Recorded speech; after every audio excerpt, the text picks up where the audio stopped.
العالمين والعاقبة للمتقين والصلاة والسلام على سيد الأنبياء والمرسلين أما بعد فأعوذ بالله من الشيطان الرجيم بسم الله الرحمن الرحيم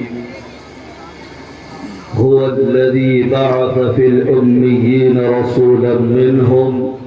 يتلو عليهم آياته ويزكيهم ويعلمهم الكتاب والحكمة وإن كانوا من قبل لفي ضلال مبين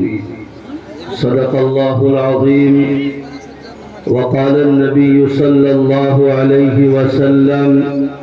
إنما بعثت معلما أو كما قال عليه الصلاة والتسليم صدر محترم ذرا قدر علماء اعظام اس اولیاء کی کہکشاں میں کس کا نام لوں اور کس کا چھوڑوں،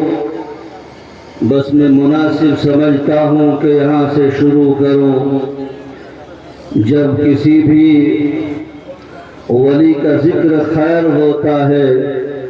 یہ مستجاب الدعوات شخصیت جس کو دنیا حافظ عبدالستار نانکوی کے نام سے جانتی ہے، اگر ان کا کنیکشن، ان کے تار جڑے ہوئے نظر آتے ہیں، وہی رائے پور ہے۔ رائے پور کے روح رواں شاہ عتیق صاحب اور اس سرزمین نانکا کے تمام تشنگان نبوت کو جام کوثر اور جام محبت پلانے والی شخصیت جانشین ستار حضرت الحاج حافظ جمیل صاحب دامت برکاتہم العالیہ اور حضرت مولانا ہاشم صاحب دامت برکاتہم اور دیگر علماء، اس وقت ایک عنوان آپ بینر پر دیکھ رہے ہیں، تعلیمی بیداری کانفرنس۔ آج سے 1400 کچھ سال پہلے یہ کائنات کا اگر نقشہ کھینچا جائے اور تاریخ کے باب اور آپ کو الٹ کر کھنگال کر دیکھا جائے تو کہنے والا یوں کہے گا،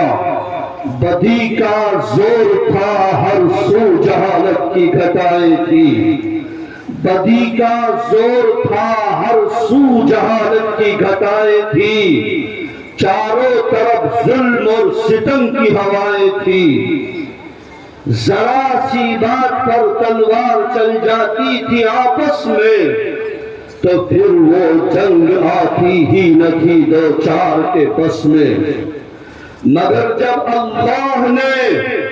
اس قوم پر رحم فرمایا تو عبداللہ کے گھر میں آمنہ کا لاڈلا آیا، هو الذی بعث فی الامیین رسولا منہم۔ آج یہ دنیا ایک جنگل بنی ہوئی ہے، آج اس دنیا میں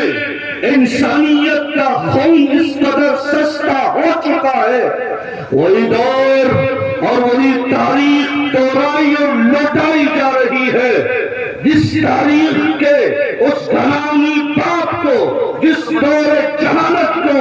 اور جس حیوانیت کے نظام کو خاتمے کے لیے اللہ نے اپنے محبوب کو مبعوث کیا تھا، آج بھی دل تڑپ رہا ہے اور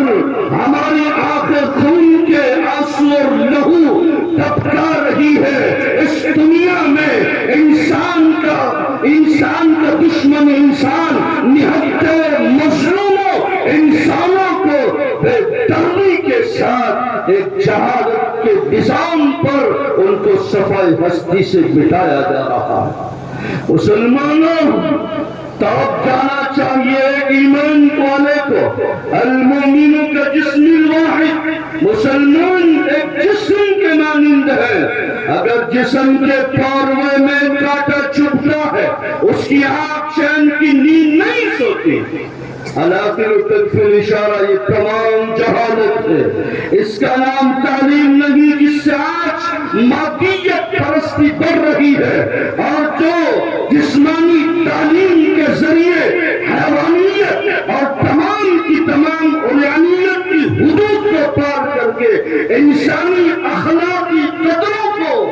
بالکل مسمار کیا جا رہا ہے وہ تعلیم نہیں بلکہ جہالت کا ایک دور ہے۔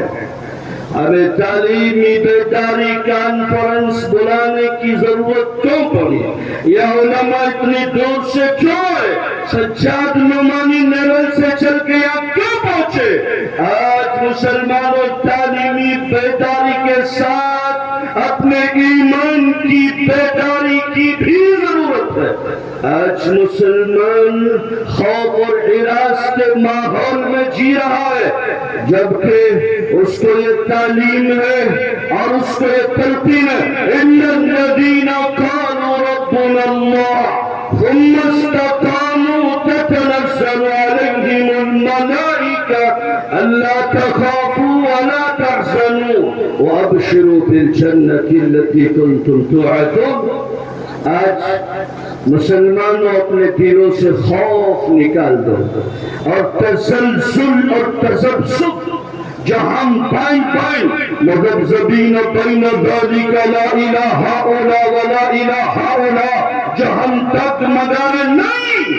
اللہ نے اگر ایمان کی دولت سے نوازا ہے بتائیں گے تو ہم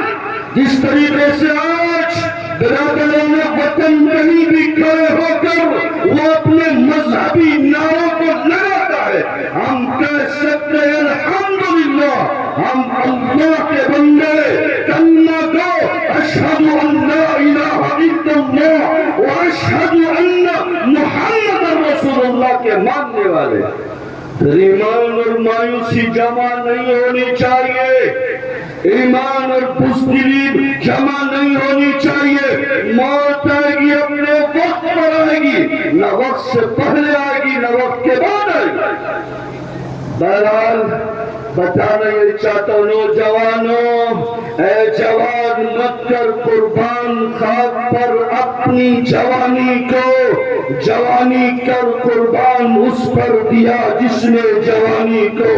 کر جوانی توبہ کردن شیوائے پیمبریش۔ جوانوں سمجھ جاؤ، ایمان والا ہو کر شراب پیے، جوا کھیلے، سٹا لگائے، نعوذ باللہ وہ بدکاری کے عمل کرے، یہ مسلمان اور اسلام کا شیوا نہیں ہے۔ یہ تعلیمی بیداری اسی لیے بلائی گئی، اس کا یہی پیغام ہے کہ ہم اپنی تخلیق کے مقصد کو سمجھ کر اللہ کی عبادت رسول اللہ کے طریقے پر کرنے والے بن جائیں۔ اللہ تعالی عمل کی توفیق عطا فرمائے۔ وما علینا الا البلاغ۔